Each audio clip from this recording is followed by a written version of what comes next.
How does this Vikshepa Shakti project the universe? How the Vikshepa Shakti of Maya projects the universe. Shrishti, creation of the universe according to Advaita Vedanta. What is creation of the universe? According to that, Maya spreads a net of name and form over Brahman. That bears repetition. Maya spreads a web of name and form over Brahman. Just not the World Wide Web, it's a universe-wide web. Maya spreads it over Brahman. So what we experience are pictures, our forms, and we label them. We use language and sense experience to construct a world. What it is in reality is Brahman. So there is Brahman only here, but we see it as a world. It's like this table. It's wood. But now, with the help of the carpenter, we have given it a shape, a form, and we have given it a name, table. Now when you ask, what is this? It's a table.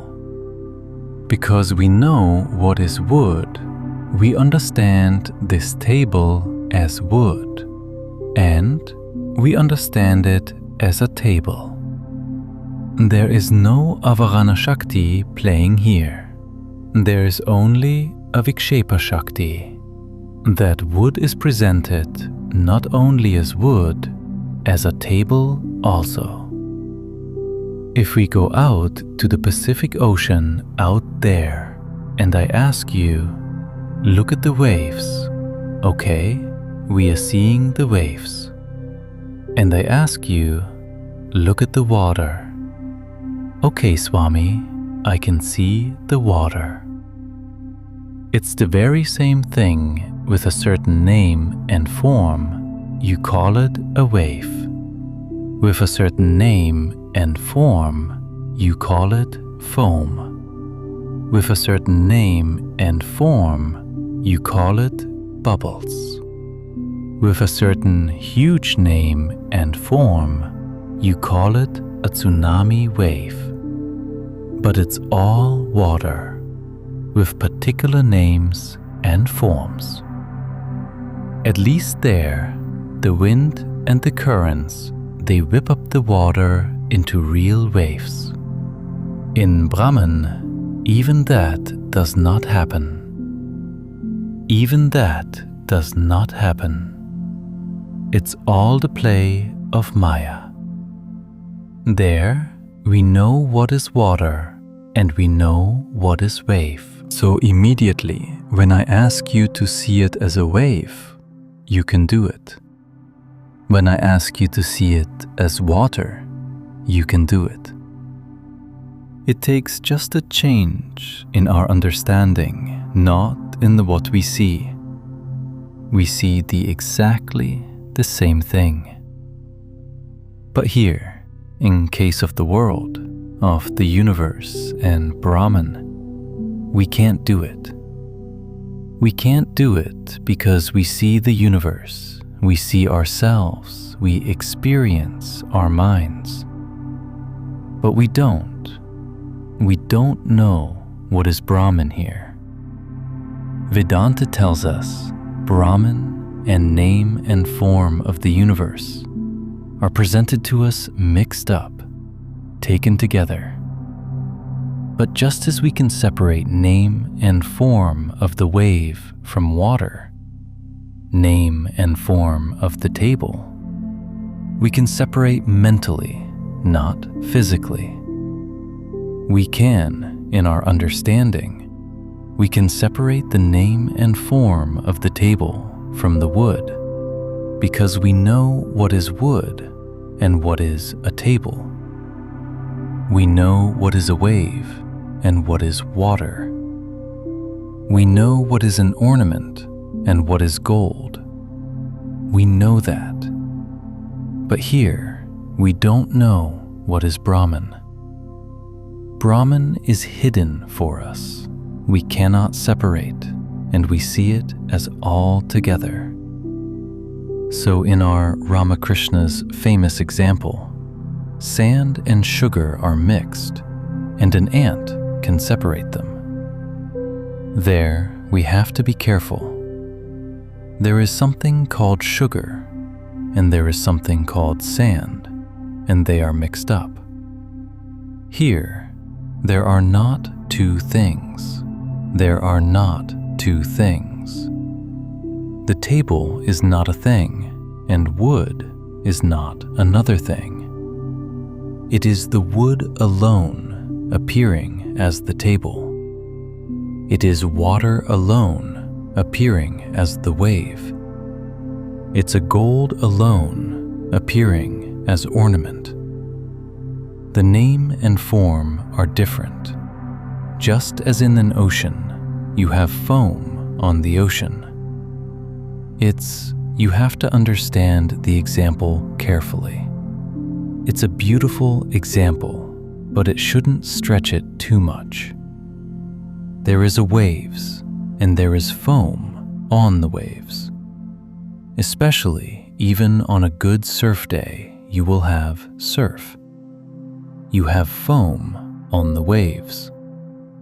In the same way, in this universe, this entire universe of name and form appears as foam on the ocean of Brahman. It's poetic.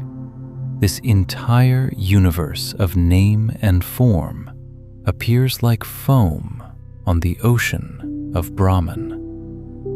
Remember, don't stretch it too far. Because the rope is being presented as a snake, it's not that here the example is slightly different. It's like a physical example where there are the waves, and on top of that, there's a layer of foam. So what Vedanta means to say, Brahman is the reality, infinite reality. And the universe which we experience is something superficial, is at the surface, the reality we have no access to. On the surface of an infinite ocean floats our universe, just like foam on the surface of the ocean. The entire network of name and form is spread over the reality that is Brahman. I am an infinite ocean of existence, consciousness, bliss. I am an infinite ocean of existence, consciousness, bliss. And what is this universe? Not foam, not even the wave. It says, the universe is like a little boat, one little boat, this entire universe, which is floating on my surface. A little boat called the universe floats on my surface. By its internal breeze. Internal breeze means the laws of causality which operate within the universe.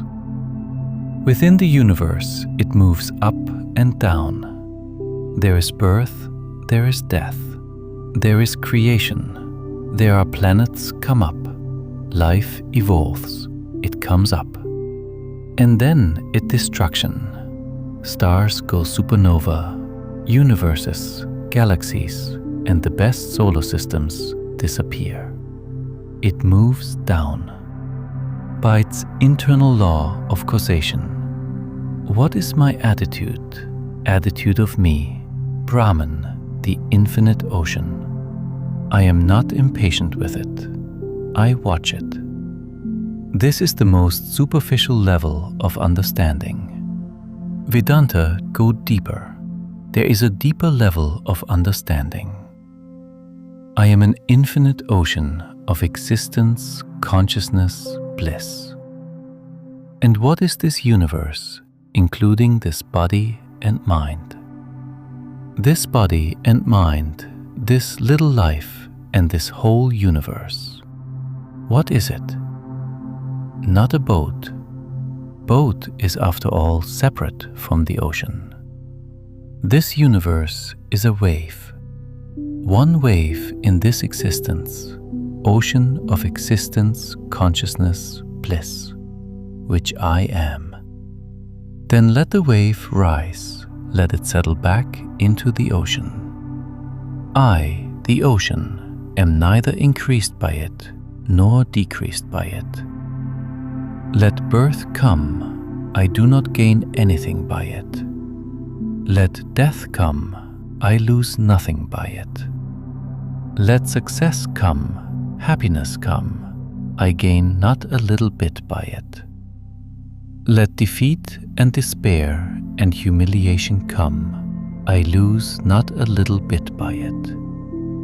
Health and disease, knowledge and ignorance, all of these come and go, the way of rising and falling. I am not affected by it. I am neither increased nor decreased. It is my joy. I alone appear as the wave. I alone appear as the wave that is the universe. Even this is superficial. It goes deeper.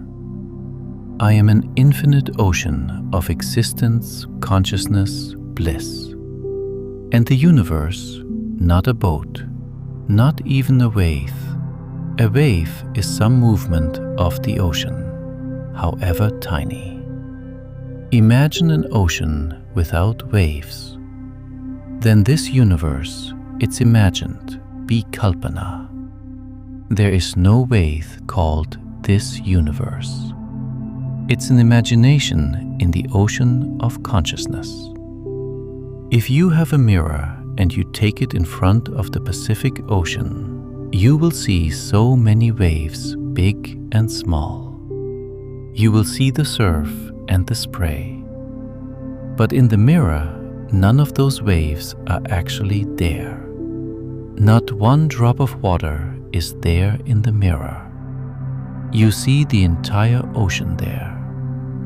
Exactly like that, I realize myself as an infinite ocean of existence, consciousness, bliss, where the universe itself is an appearance.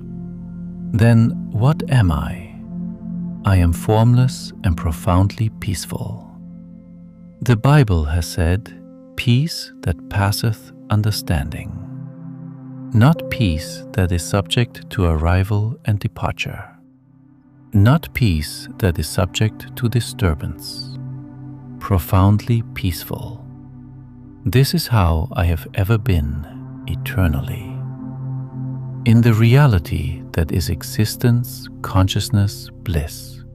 Brahman, existence, consciousness, bliss, which you are, or I am.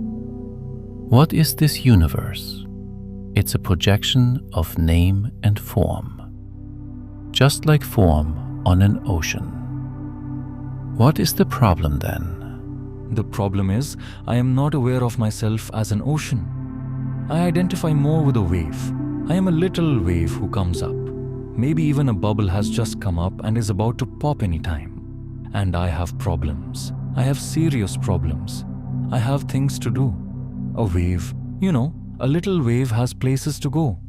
Things to do. There are bigger waves that you have to compete. The little waves have to be scornful of.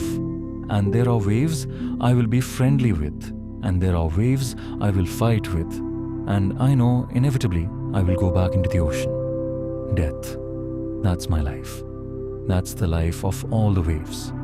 Amazing, incredible are these individual creatures.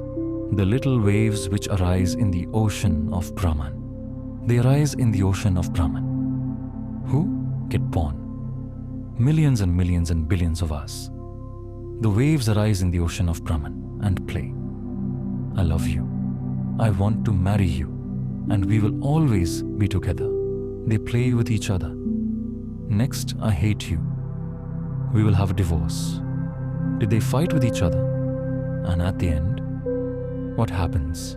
They merge back into the ocean. What was the point of it all? From the point of view of the wave, it's a tragedy. But from the point of view of the ocean, it's joy. It's the joy of the ocean to have this cosmic game play on eon after eon. And the thing is, each of those waves is the ocean. It's an illusion that the ocean forgets itself and identifies itself with one wave. Of course, there's a point to it so that it can really play with the other wave. Sri Ramakrishna once was asked by a devotee, why is there so much suffering in the world? People dying, people being tortured, and so much misery and suffering in the world. And Sri Ramakrishna gave different sets of answers. As the devotee showed his displeasure, his dissatisfaction with the answer, Sri Ramakrishna moved to a deeper answer. So Sri Ramakrishna says, well, it is the Lord's play, the play of God. It is the Lord's wish, it's a wish of God. That's why all this is happening. Can we understand the mind of God? The devotee evidently was not satisfied. Whatever be the mind of God, but it is suffering, it's terrible. Then Sri Ramakrishna goes to a deeper explanation. He says, well, it is the play of the Lord. The ocean playing as the waves, it's the play of the Lord, Lila, Ta Lila. It's the play of the Lord. And the devotee gets furious. He says, Tan tu Lila Amra Mori. He says, it's his play, it's death for us. It may be play of the Lord, I don't know. But it is death for us, it's disease for us, it's tragedy for us, it's terrifying for us. And then Sri Ramakrishna comes up with an explanation for which there is no reply. Just 2 words, he says, and he puts an end to the whole discussion. It is death for us, it's play for him, it's death for us. And Sri Ramakrishna says, who are you? Who are you? You ask the wave, who are you truly? You're fighting against that wave, you're jealous of this wave, you're lauding it over the other wave. Who are you really? You are the ocean which manifests as all these waves. They are not different from God. At the deepest level, the Lord alone is playing in all of us.